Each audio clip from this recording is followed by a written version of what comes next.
الحمد لله كفى وسلام على عباده الذين اصطفى بعد الحمد والصلاة. أعوذ بالله من الشيطان الرجيم. بسم الله الرحمن الرحيم.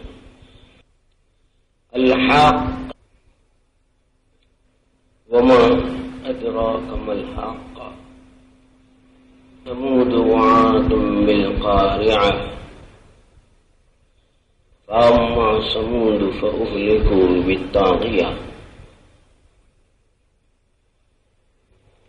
وأما عاد فأهلكوا بريح صرصر عاتية سخرها عليهم 7 ليال و8 أيام حسوما فترى القوم فيها سرعا كأنهم أعجاز نخل خاوية فهل ترى لهم من باقية. وجاء فرعون ومن قبله والمؤتفكات بالخاطئة فعصوا رسول ربهم فأخذهم أخذة رابية. صدق اللہ العظیم. محترم بزرگوں اور عزیز ساتھیوں، یہ سورہ حاقہ کی آیتیں، یہ سورت مکی سورت کہلاتی ہے. یہ 2 رکوع اور 52 آیات پر مشتمل ہے. اس کا کچھ حصہ اس وقت پڑھا گیا ہے.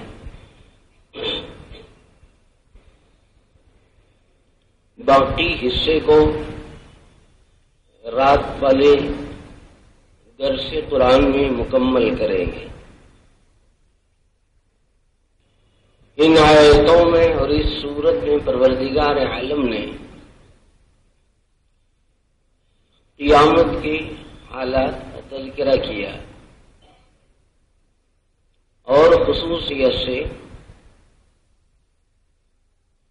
ایماندار اور اعمال صالحہ اختیار کرنے والی انسانوں کے لیے جن جزاؤں کا تذکرہ ہے، جس بدل کا تذکرہ ہے، وہ اس میں مذکور ہے. اسی طرح جو لوگ بے ایمان اور کفر و شرک کے رسیا خدا کے باغی اور طاغی بن کر دنیا میں جیتے ہیں، ان لوگوں کے لیے مرنے کے بعد کس کس طرح کی سزائیں ہیں اس کا بھی کچھ تذکرہ اس صورت میں موجود ہے. اجمالی طور پر بہت سے اقوام سابقہ اور قوموں کا تذکرہ کیا گیا،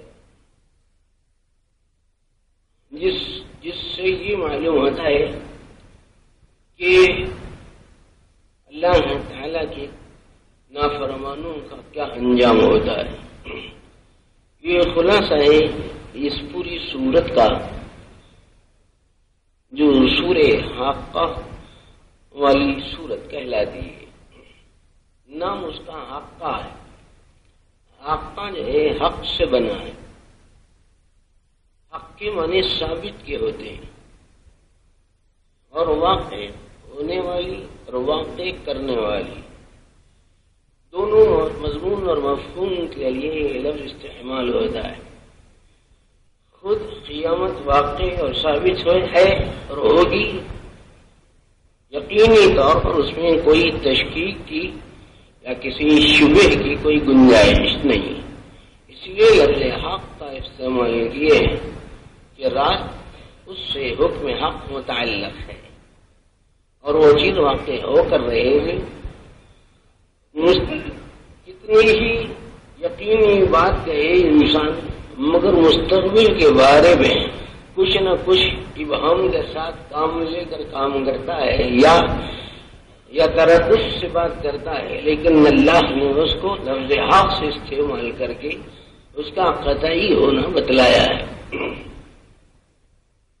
یہ کیا ہے یہ واقع ہونے والی، اور یہ کیا ہے یہ ثابت ہونے والی، ثابت کر دینے والی. جو مومن ہوں گے ان کے لیے جزاؤں کو ثابت کرے گی، اور جو برے ہوں گے ان کے لیے سزاؤں کو ثابت کرے گی. یہ تمام مضمون حقہ کے لفظ میں موجود ہے. جو لوگ صاحب ذوق ہیں اور قرآن مجید سے خصوصی رابطہ رکھتے ہیں اور تلاوت جن کی عمومی عادت مبارک ہوتی ہے، وہ لوگ ان باتوں سے نسبتاً زیادہ تعلق رکھتے ہیں. اسی چیز کی تکرار کی جاتی ہے تو بات کو اور مؤکد بنانا منظور ہوتا ہے. ملحقہ، پھر اس کی اہمیت بتانے، پھر اس کے باعظمت اور وقی ہونے کو سمجھانے، اور وہ ایک عظیم تر ہونے والی چیز کی نشاندہی چونکہ کرنی ہے، اس وقت ہی پروردگار عالم نے پھر وما ادراک ملحق کہہ کر تاکید در تاکید اللہ نے قیامت کے بارے میں اس کا واقعی، حتمی، پکا اور یقینی ہونا بتلایا ہے. الحاقۃ ملحقہ، وما ادراک ملحقہ. آپ کو کیا پتا ہے، آپ کو کیا معلوم ہے، کیا آپ جانتے ہیں، کیا آپ کو اس بات کا درک ہے کہ یہ حقہ کیا ہے؟ وہ تو ہے ہی، لیکن قوموں کے حالات اٹھا کر دیکھیں اور پچھلی امتوں کے واقعات کو عبرت کی نظر سے دیکھیں اور پڑھیں، اور قرآن اور حدیث میں بیان کردہ ان تفصیلات کو پیش نظر رکھیں، تو پھر اللہ کی ذات پر یقین بھی آسان ہو جائے گا اور کتاب الہی پر بھی یقین آسان ہو جائے گا، اور قیامت پر یقین کرنا بھی آسان ہو جائے گا، اور اسی ایمان و یقین کی بنیاد پر زندگی کو اسوہ حسنہ میں ڈھالنے کی شکل آسان ہو جائے گی. اگر لاپرواہی برتی جائے گی، غفلت کے شکار ہو جائیں گے، یا دانستہ نادانستہ طور پر اگر کفر اور شرک کے راستے پر چلے اور ایمان اور توحید سے دور ہوتے گئے، تو پھر تباہیاں اسی طرح کی آئیں گی اور مستقبل ہمارا انتہائی بھیانک ہو جائے گا. سمجھنا چاہیے کہ پچھلی اقوام کے حالات کیا ہوئے، پچھلی قومیں کیا ہوئی. کذبت ثمود وعاد، قوم سمود نے بھی جھٹلایا، قوم عاد نے بھی جھٹلایا. قوم عاد اور قوم سمود کے تذکر قرآن مجید میں درجنوں مقامات پر ہیں، کہیں کچھ اجماعی، کہیں کچھ تفصیلی. خلاصہ اس کا یہی ہے کہ اس قوم نے خدا کو، خدا کی ذات کو، خدا کی بات کو نہیں مانا، اور اس قوم نے اس وقت کے پیغمبر کو تسلیم نہیں کیا، اور اس قوم نے اللہ کے بیان کردہ اور دیے گئے احکام کو اس قوم نے صحیح ان احکام پر عمل پیرائی اختیار نہیں کی، اور قیامت کے بارے میں بھی انہوں نے جھٹلایا. اور یہ 3-4 وہ اہم عنوانات ہیں جو ہر پیغمبر نے ان کی دعوت دی. توحید کے بارے میں، نبوت اور رسالت کے بارے میں، انسانیت کے بارے میں، آخرت کے بارے میں، ہر نبی اور پیغمبر نے تفصیلات سمجھائی. اللہ نے فرمایا کذب ثمود وعاد بالقارعہ، ایک زوردار کڑاکے کی وجہ سے سبب سے ختم تہس نہس جھٹلایا انہوں نے. یہاں پر القاریہ کھٹکھٹانے والی اور ہلا ڈالنے والی. رائے اخرو کے معنی آتے ہیں جیسے کوئی دستک دیتا ہے زور زور سے. یہاں قیامت مراد ہے. اس قیامت جو آنے والی ہے اس کے بارے میں قوم سمود نے جھٹلایا، قوم عاد نے جھٹلایا.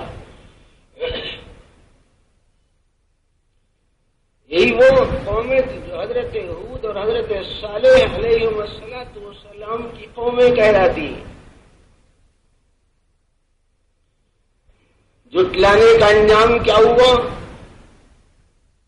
اما عاد اما سمود فاہلکوا بالطاغیہ، قوم سمود کا حال یہ ہوا کہ ایک زبردست چیخ کے ذریعے سے، زوردار دھماکے کے ذریعے سے سب کے سب تباہ و برباد کر دیے گئے. ایک چیز میں سب کا کام برخاست. اور قوم عاد کو ہلاک کرنے کے لیے دوسرے معنوں میں اللہ نے اس قوم کو ختم کرنے کے لیے آواز کا استعمال فرمایا. چیخ. بس اللہ جب کسی کو تباہ کرنے پر آ جاتے ہیں تو کوئی بہت بڑا نظام ان کو کھڑا نہیں کرنا پڑتا. وہ بڑے سے بڑے مخالفین اور وہ بڑے سے بڑے کفار اور فساق اور فجار اور وہ نافرمان قومیں جو اللہ تعالیٰ کے ساتھ انہوں نے بغاوت برتی، سرکشی اختیار کی، ایمان اور تقوی والے راستے کو اختیار نہیں کیا اور آخرت کا یقین ان کے دلوں میں جگہ نہیں پکڑ سکا، تو اللہ نے ان کو برباد کرنے کے لیے، اس دنیاوی بربادیوں کے لیے بھی اللہ نے بہت بڑے نظام کی ان کو ضرورت نہیں ہے. چھوٹا سا نظام اختیار کرتے ہیں. کسی کو ہلاک کرنے کے لیے ہوا کو استعمال کرتے ہیں، کسی کو ہلاک برباد کرنے کے لیے چیخ اور آواز کو استعمال کرتے ہیں، اور کسی کو ہلاک و برباد کرنے کے لیے پرندے کو استعمال کرتے ہیں اور پرندوں کی چونچوں اور پنجوں کو استعمال کرتے ہیں. علم ترا آپ کے ذہنوں میں ہوگا. کسی کو برباد کرنے کے لیے پانی کے قطرے استعمال کرتے ہیں، کسی کو برباد کرنے کے لیے حجارت من طین، چھوٹے چھوٹے کنکریلے پتھر استعمال کرتے ہیں، کسی کو برباد کرنے کے لیے لنگڑا مچھر استعمال کرتے ہیں، کسی کو برباد کرنے کے لیے پانی کو استعمال کر کے غرقہ کا عذاب دیتے ہیں، اور کسی کو آگ میں جھلسا کر کوئلہ بنا کر حرقہ کا عذاب استعمال کرتے ہیں. اللہ قادر مطلق ہے، وہ کسی بھی چیز کو کسی کے ختم کرنے کے لیے استعمال کر لے سکتے ہیں. کسی کو غرقہ کا عذاب، کسی کو حرقہ کا عذاب، کسی کو قاریہ کا عذاب، کسی کو سائقہ کا عذاب، اور کسی کے لیے کچھ اس طریقے سے چیخ کا عذاب، طاغیہ کا عذاب. اللہ تعالیٰ جس کسی کو جیسا برباد کرنا چاہے کر دیتے رہے. اما سمود فاہلکوا بالطاغیہ واما عاد، رہا مسئلہ قوم عاد کا. عاد کا کیا ہوا، اس کے ساتھ کیا کیا گیا؟ فَأُهْلِكُوا بِرِيحٍ صَرْصَرٍ عَاتِيَةٍ، تیز و تند ہواؤں کے جھکڑوں سے ختم کر دیا گیا. ہوا اسی کو ذرا تیز چلا دیا، بس ادھر ادھر سے لے ڈوبی. ہوا کا استعمال کر رہے ہیں، ایک ہی چیز کو حیات کا ذریعہ بناتے اور اسی چیز کو ہلاکت کا ذریعہ بناتے. اللہ قادر مطلق ہے، نفع میں سے نقصان نکال سکتے ہیں، نقصان میں سے نفع نکال سکتے ہیں. اچھے حالات میں زندگی بگاڑ سکتے ہیں اور بگڑے ہوئے حالات میں زندگی کو بنا سکتے ہیں. سارے مسئلے اللہ کے ہاتھ میں. چیز ایک ہی رہتی ہے، استعمال دو طریقے سے کرتے ہیں. عورتوں کو آپ نے دیکھا ہوگا، آپ کا اپنا تجربہ بھی ہوا رہا ہوگا. کبھی آپ کچن روم میں داخل ہو گئے اور چولہے کے پاس پہنچ کر آپ نے پہلے ذرا ہوتے تھے زیادہ چولہے لکڑی کے، اب ذرا سا کم ہو گئے ہیں، دوسری چیزیں استعمال میں آ رہی ہے. اب لکڑیاں لگائی گئی ہیں، اب ان لکڑیوں میں آگ لگانا ہے، پھونکنی پاس میں نہیں ہے، تو آدمی کس چیز کا استعمال کرتا ہے؟ اپنے منہ کا استعمال کرتا ہے اور وہ پھونکتا ہے. وہی شخص، وہی آدمی، وہی مرد، وہی عورت یہ چولہے میں پھونکتا ہے آگ بھڑکانے، بڑھانے اور آگ لگانے کے لیے. اور وہی شخص، وہی مرد، وہی عورت اسی طرح منہ سے پھونک مارتے ہی چراغ کو اگر پھونکیں تو چراغ بجھ جاتا ہے. ایک ہی پھونک ہے، لیکن ایک ہے زندگی دینے کے لیے اور دوسری پھونک ہے شے کو ختم کرنے کے لیے. انسان کے اندر یہ دسترس ہے تو ان اللہ علی کل شیء قدیر بولنے والے کیسے ہوں گے؟ اسی لیے والد صاحب رحمۃ اللہ علیہ فرماتے تھے اللہ کے خزانوں میں کوئی سی چیز نہیں ہے بول کے غیر کی طرف جھانکنا ہے رے. اللہ کے خزانوں میں کون سی چیز نہیں ہے جو غیروں کی طرف جھانکنے کی ضرورت پڑ گئی ہے. انسان جس طرف رجوع کر رہا ہے، وہ بڑے سے بڑے ولی ہوں، انہوں نے تو توحید کی تعلیم دی، اور آج ہم نے توحید کا تو بس اتنی مجروح اور زخمی ہے کہ توحید پر کچھ دیر بولنا بھی بیچارے کے لیے مشکل ہے کہ کیا مصیبت ہے توحید. اللہ ایک ہے، ارے سب اللہ ایک ہی ہے بولتے ہیں. گمن سے پوچھے بھی تو وہی بولتا ہے، ریتی کو بھی پوچھو تو وہی بولے گا، کلال سے کہو تو وہ بھی وہی بولے گا، مکے کے مشرکین سے پوچھو تو وہ بھی وہی بولیں گے، مدینے کے کفار سے پوچھیں، اس وقت پوچھا گیا تھا تو وہی بات انہوں نے کہی تھی. دنیا بھر کے انسان اللہ ہی کو اللہ بولتے ہیں، غیر اللہ کو اللہ نہیں بولتے. لیکن اس کے باوجود کیسی طرح کیسے خطرن، کیسی رکاوٹیں اور کیسے مسائل اور حالات، ہم کو سمجھنا چاہیے کہ واقعتاً توحید حقیقی کیا ہے. سمجھنا نا، مگر سمجھنے میں تیار کون ہوتا ہے؟ بس ہم اپنے ذہن پر چلاتے ہیں ہٹکل پچو. میرے دوستو، پروردگار عالم نے یہ بات فرمائی ہے، وَأَمَّا عَادٌ فَأُهْلِكُوا بِرِيحٍ صَرْصَرٍ عَاتِيَةٍ سَخَّرَهَا عَلَيْهِمْ سَبْعَ لَيَالٍ.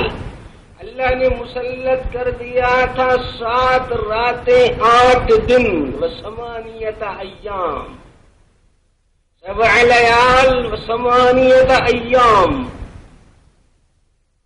پھر کیا ہوا؟ وہ قوم جو پتھروں کو تراشتی تھی، اور وہ قوم جو خداور کہلاتی تھی، اور وہ قوم جو بہت اچھی خاصی ہیلدی اور صحت مند نظر آتی تھی، اور وہ قوم جس کے ہاتھوں قوی اور مضبوط تھے، جن کی قوت کا لوہا دنیا میں مانا جاتا تھا، اور وہ قومیں جو پہاڑوں کو تراش کر یا بڑے بڑے مکانات اور محلات کی تعمیر کرنا اس کے بائیں ہاتھ کا کام تھا، ایسی قوم کا کیا حال ہوا؟ قرآن کا بیان یہ ہے سورہ حاقہ میں، فَتَرَى الْقَوْمَ فِيهَا سَرْعَىٰ، پچھڑے ہوئے پڑے ہیں، كَأَنَّهُمْ أَعْجَازُ نَخْلٍ خَاوِيَةٍ، جیسے کھوکھلا اونچا لمبا یہ کھجور کے درخت بے پھل اور بے ثمر، کھوکھلے اور بے سہارا ہوگا، جس طریقے سے یہ بہت دور دور تک پھیلی ہوئی حالت پر پڑے ہوئے ہوں، وہ حال ہو گیا تھا۔ بس قوم کی قوم پڑی ہوئی ہے، مر گئی ہے، ختم، اب زندگی کا سوال نہیں۔ فَتَرَى الْقَوْمَ فِيهَا سَرْعَىٰ، یہ ہوا کا ایک جھکڑ آیا، بس دوسرے معنوں میں ہوا کا ایک پچکڑ پڑا، پوری قوم تباہی کے غار میں اتر گئی۔ ہاں، کتنے ہی حفاظت کے تدابیر کر لو، کتنے ہی اچھے سے اچھے قلعے بنا لو، کتنی ہی فصیلیں تیار کر لو، لیکن جب وقت آئے گا، اور کتنے ہی بڑے سے بڑے ریسٹ ہاؤس اور گیسٹ ہاؤس بنا لو، کتنے ہی مومنی پتھروں کے عمارتیں کھڑی کر لو، جستر لوہے سے تعمیر کر لو، ہزاروں لاکھوں منزلیں مل کے بنا لو، اللہ کے لیے صرف ایک جھٹکا چاہیے، اللہ تعالیٰ کافی ہے اس کو برباد کرنے کے لیے۔ ایک وما امرنا الا واحدۃ کلمح بالبصر، جیسے انسان کی آنکھ جھپکتی ہے اور پلک جھپکتے میں جس طریقے سے ایک انسان استعمال کرتا ہے اس میں کوئی دقت نہیں، کوئی دشواری نہیں، انتہائی سہولت سے آدمی پلک اپنے استعمال کرتا ہے، پلکوں کو لگا چلاتا ہے نا۔ اسی طریقے سے اللہ پاک فرماتے ہیں قیامت کا مسئلہ میرے نزدیک پلک جھپکنے کے برابر بھی نہیں ہے۔ وما امرنا الا واحدۃ کلمح بالبصر، ایسی قدرت والے اللہ ہیں، ویسی قدرت والے اللہ کو چھوڑ کر ہم لوگ کدھر کدھر چلے۔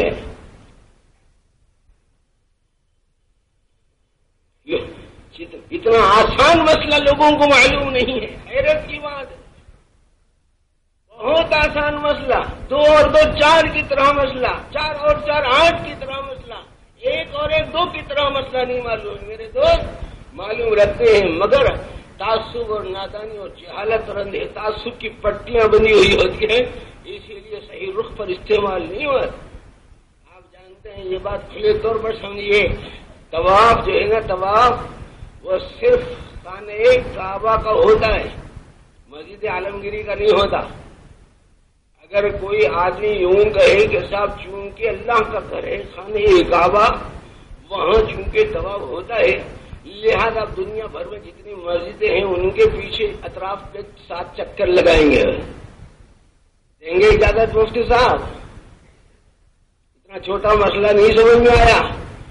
مکے کے اس گھر کو چھوڑ کر پھر کسی اور گھر کا طواف نہیں، اور ہم لوگوں کا حال بس جو قبر ملی طواف کرو۔ میرے دوست، مدینہ منورہ میں مسجد نبوی کا بھی طواف نہیں، روضہ اقدس کے اطراف کا طواف نہیں، غیر رسول کا حساب کیا ہے، کتاب کیا ہے؟ مدینہ منورہ کی مقدس سرزمین پر حضور حضرت محمد صلی اللہ علیہ وسلم کے روضہ اطہر کا طواف نہیں ہوتا۔ پوری دنیا کو معلوم ہے، ہزاروں برسوں سے نہیں ہوتا ہے، لیکن ملت کے دوستوں ہماری جہالتوں اور تعصبوں نے ہم کو اس مقام پر پہنچایا کہ جہاں کوئی اسپیڈ بریکر نظر آیا اور ہم نے طواف کرنا شروع کر دیا۔ کیا ہو رہا ہے؟ ایمان کدھر جا رہی ہے ہماری توحید؟ کتنی متزلزل ایک ایمان جو ساری دنیا، ایک ایماندار آدمی جو ساری دنیا کو ایمان دینے کے لیے آیا تھا، ایک مسلمان جو ساری دنیا میں ساری انسانیت میں اسلام کے احکام کو تقسیم کرنے بتلانے کے لیے آیا تھا، آج وہ اتنا بودا، اتنا کمزور کہ اس کے اعتقادات کی ابجد بھی درست نہ ہو۔ ملت کے عزیز و اللہ پاک ارشاد فرماتے ہیں وَأَمَّا عَادٌ فَأُهْلِكُوا بِرِيحٍ صَرْصَرٍ عَاتِيَةٍ سَخَّرَهَا عَلَيْهِمْ 7 لَيَالٍ و8 أَيَّامٍ، حسوما چورا چورا کر کے رگھ دیا، ریزا ریزا کر کے چھوڑ دیا، فتر القوم فیہا سرعا کان، دیکھیں گے آپ پچھڑی ہوئی حالت پر پڑے ہوئے ڈھانچے، کانہم اعجاز نخل خاویہ، جیسے وہ کھجور کے درخت ہوں اور خداور ہوں اور بڑے لمبے ہوں اور خوب ہوں اور پھر کھوکھلی حالت پر پڑے ہوئے ہوں۔ هل ترى له من باقیہ، اللہ پوچھ رہے ہیں ہے کوئی بچا ہوا، ہے کوئی بچا بچا ہے؟ نہیں سمجھ میں آ رہا ہے کہ جب ہم جلال میں آ جاتے ہیں تو کیا ہوتا ہے؟ ہاں، فرعون نے بھی ایسا ہی کیا تھا، ضرور دکھلایا تھا، اس سے پہلے بھی قوموں کا یہی حال ہوا۔ والمؤتفقات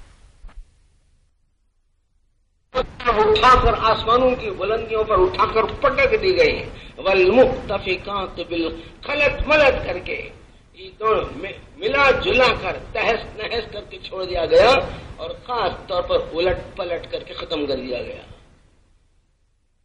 مسلسل گناہ ہوتے رہے جی قوم لوط کے، تو اللہ پاک نے اس قوم کو برباد کرنے کے لیے ایک اور انداز اختیار فرمایا۔ اللہ قادر مطلق ہیں، جو چاہیں کریں۔ ہاں، لوگ پوچھتے ہیں صاحب کیوں اللہ میں رحم دل نہیں ہے کیا؟ تم کیوں میں رحم ہو گئے اتنے کہ اتنے رحم دل خدا کو تم نے بغاوت اور سرکشی کی نظر سے دیکھا؟ اس کو ماننا، باپ کو باپ بولنا مشکل ہو گیا، ماں کو ماں کہنا کوئی مشکل بات ہے؟ نہیں ماننا چاہیے، ماں کو ماں کہنا چاہیے، باپ کو باپ کہنا چاہیے۔ اگر کوئی بچہ یہ کہے کہ نہ یہ میری اماں، نہ یہ میری ابا، کیا حشر ہوگا اس کا؟ اس لیے میرے دوست اگر ہم نے یہ مثال کانہ ہونا ضروری نہیں، رہبری کے لیے ہے، برابری کے لیے نہیں ہے، نعوذ باللہ۔ اللہ تعالیٰ کی ذات مبارک اور اللہ کے رسول حضرت محمد صلی اللہ علیہ وسلم کی ذوات قدسی صفات کو ماننا ہمارے لیے مشکل ہو گیا۔ غیر نتھو خیروں کو ماننے لگے، اور جس ذات کو اصلاً ماننا چاہیے تھا، وما ارسلنا من رسول الا لیطاع باذن اللہ، اسی ذات کی اطاعت ہم لوگوں سے مفقود۔ ضرورت اس بات کی ہے کہ ہم توجہ دیں اور ان حقیقتوں کو تسلیم کریں جو اللہ قرآن پاک میں بیان کر رہے ہیں۔ جاء فرعون ومن قبله والمؤتفقات بالخاطئ فعصوا رسول ربهم، انہوں نے اپنے پروردگار کے رسول کی نافرمانی کی۔ فاخذهم اخذة رابية، ہم نے ان کو مضبوطی سے پکڑ لیا، اچھی سخت پکڑ لی، یا پھر اب ان کے چھوٹنے کا نام نہیں، بس جن کو پکڑا پکڑ لیا۔ اس لیے کام کیا ہے کرنے کا کام یہ ہے کہ پچھلی غلط زندگی سے توبہ کرنا، پچھلی غلط زندگی سے توبہ کرنا، اور کوئی گناہ ہو جائے تو توبہ اور استغفار کر لینا۔ اور توبہ کرنے کے 3 طریقے ہیں، اور بہت سے طریقے ہیں، مگر 3 طریقے آپ سے عرض کرنا ہے 1 منٹ میں۔ ایک طریقہ ہے گناہ ہو گیا، استغفر اللہ ربی من کل ذنب واتوب الیہ۔ دوسرا طریقہ کیا ہے؟ دوسرا طریقہ ہے غسل کر لینا، صاف ستھرے کپڑے پہننا، خدا کے گھر میں آنا، 2 رکعت نفل صلاۃ توبہ پڑھنا، اور بارگاہ الہی میں ہاتھ اٹھانا اور کہنا کہ اے اللہ لا الہ الا انت سبحانک انی کنت من الظالمین، اے اللہ مجرم ہوں، قصوروار ہوں، آپ میرے گناہوں کو معاف فرما دیجیے، آئندہ سے پکا ارادہ کرتا ہوں گناہ نہیں کروں گا۔ اور تیسرا توبہ کا خاص طریقہ ہے، اور وہ ہے کسی مرشد حقیقی، سچے مرشد کے ہاتھ پر بیعت ہو جانا، توبہ کرنا۔ بیعت کیا ہے؟ توبہ کی تجدید ہوتی ہے، عہد الستو کی ایک تجدید ہوتی ہے، توبہ ہوتی ہے۔ کچھ اور تفصیلات ہیں اس کی، ہماری کتاب میں اس کی وضاحتیں ہیں، جو 72 صفحات کی کتاب ہے، بیعت حقیقت اقسام احکام کے نام سے کئی سال پہلے چھپی تھی، یہاں ملتی ہے یہاں پر بھی۔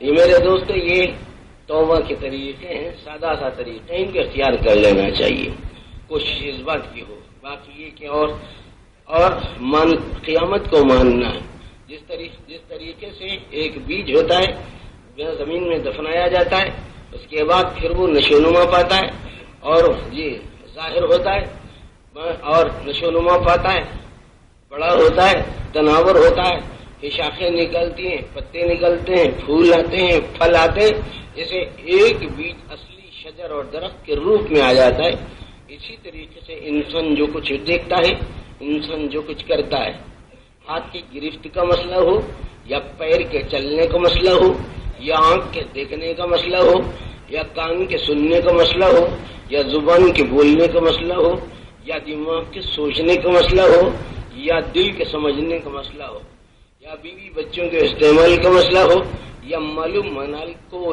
کے استعمال کا مسئلہ ہو، کرا جو بھی چھوٹی موٹی بات یا چھوٹا بڑا کام ہم کرتے ہیں وہ کسی نہ کسی شکل میں بدل جاتا ہے، اسی وقت بدل جاتا ہے۔ اب ہم سنا رہے ہیں، ایک شکل اختیار کر لیتا ہے، کیا شکل اختیار کر رہا ہے وہ ہم کو نہیں معلوم، البتہ آپ سن رہے ہیں وہ بھی ایک شکل اختیار کر لیتی ہے، مگر کیا شکل ہوتی ہے وہ ہم کو نہیں معلوم ہے۔ بعض حدیثوں سے بہت وضاحت سے معلوم ہوتا ہے کہ سبحان اللہ کہتے ہیں تو جنت میں ایک درخت کی شکل ہو جاتی ہے، الحمدللہ کہتے ہیں تو جنت میں درخت کی ایک شکل ہو جاتی ہے، لا الہ الا اللہ کہتے ہیں تو بھی ویسا ہی ہوتا ہے، اللہ اکبر کہتے ہیں تو ویسا ہی ہوتا ہے، اور اگر کوئی لا حول ولا قوت الا باللہ العلی العظیم پڑھتے ہیں تو جنت میں اس شخص کے لیے موتی کا محل تیار ہوتا ہے، ایسا ہوتا ہے۔ اس طریقے سے ہر عمل ایک شکل لیتا ہے، ہر بات، ہر بیان، ہر واز، ہر نظر، ہر حرکت ایک شکل لیتی ہے۔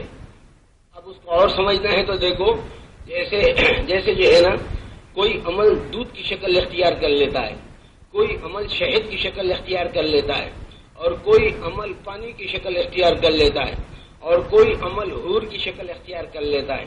اور حدیثوں میں آیا ہے کہ اگر کوئی بخیلی کرتا ہے، مال کو صحیح ڈھنگ پر بقدر ضرورت بھی خرچ نہیں کرتا تو وہ بخیل کہلاتا ہے۔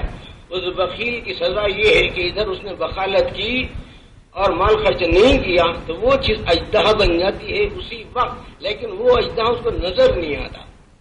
ایسے ہی جھوٹ ہے نا، یہ جھوٹ جو ہے یہ بچھو کی شکل اختیار کر لیتا ہے، مگر اس دنیا میں ہماری آنکھوں کو نظر نہیں آتا، تو جھوٹ بچھو کی شکل لیتا ہے، بخیلی اجدہے کی شکل لیتی ہے، تو اچھا عمل اچھی شکل لیتا ہے اور برا عمل بری شکل لیتا ہے۔ اور اسی لیے سارے اعمال صالحہ جنت کے بہترین اشکال اور صورتوں میں رہیں گے، اور انسان کے برے کردار اور انسان کے برے اخلاق اور انسان کی بد اعتقادی اور انسان کی بد عملی یہ چیزیں جہنم اور جہنم کے عذابوں کا روپ لے لیں گی۔ اسی لیے حدیثوں میں آیا ہے کہ جنت چٹیل میدان ہے، جتنا چاہے کر لے سنوار لے، اس طریقے کی بات ہے نا۔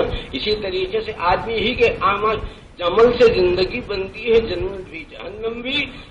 یہ خاکی اپنے فطرت میں نہ نوری ہے نہ ناری ہے، نور سے فرشتے بنائے گئے ہیں اور وہ ان کے لیے کچھ حدود کے اندر ہے وہ لوگ، ایسے ہی نار سے ایک مخلوق بنائی گئی ہے، وہ شیاطین ہے، وہ اپنا انجام جہنم والی شکل میں دیکھ لیں گے۔ لیکن میرے دوست یہ جو انسان ہے یہ جامعیت رکھتا ہے، یہ نور کی طرف آگے بڑھتا ہے، حق کی طرف آگے بڑھتا ہے تو فرشتے پیچھے پیچھے ہو جاتے ہیں، اور اگر یہ برائی کی طرف آگے بڑھتا ہے تو پھر شیطان بھی پیچھے پیچھے ہونے لگتا ہے، آپ کا تابع فرمان بن جاتا ہے۔ میرے دوستوں، اسی لیے ضرورت اس بات کی ہے کہ اپنی قوت فکریہ اور اچھے اعتقاد کے ذریعے سے اور صالح عمل کے ذریعے سے ہم اپنی زندگیوں کو سنوارے۔ اللہ پاک مجھے اور آپ کو عمل خیر کی توفیق عطا فرمائے۔ وآخر دعوانا الحمدللہ رب العالمین۔ اور آج شام میں حسب معمول درس قرآن ہوگا۔